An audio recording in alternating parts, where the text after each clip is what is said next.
மத்திய அரசின் நிர்வாகத்திறனையும் கேள்விக்குறியாக்கியுள்ளது என்பதையும் மறுக்க முடியாது.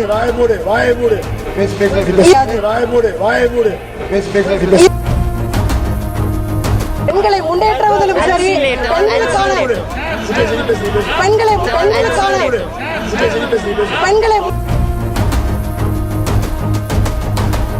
கார்ப்பரேட் முதலாளிகளின் இல்லங்களில் உள்ள நிகழ்ச்சிகளுக்கு விரைந்து செல்லும் நம்முடைய பாரத பிரதமர் அவர்களுக்கு மணிப்பூருக்கு செல்ல மனமில்லையா?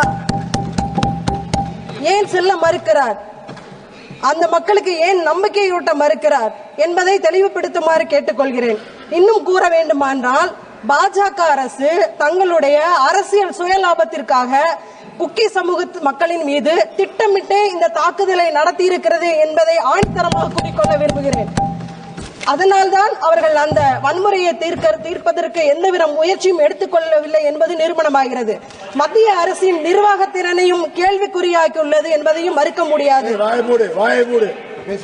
இந்த கலவரத்திலே மிகவும் பாதிக்கப்பட்டவர்கள் பெண்களும் குழந்தைகளும் தான். இந்தியாவிலேயே மகளிர் தினத்திற்கு ஒரு விழா எடுத்து அரசு சார்பில் கொண்டாடியது மாண்புமிகு தமிழக முதலமைச்சர் அவர்கள் தான் என்பதை பெருமையுடன் கூறிக்கொள்கிறோம். பெண்களை முன்னேற்றுவதிலும் சரி, பெண்களுக்கான பாதுகாப்பை உறுதி செய்வதிலும் சரி, எப்பொழுதுமே தமிழக அரசு இந்தியாவிற்கு முன்னோடியாக செயல்பட்டு வருகிறது.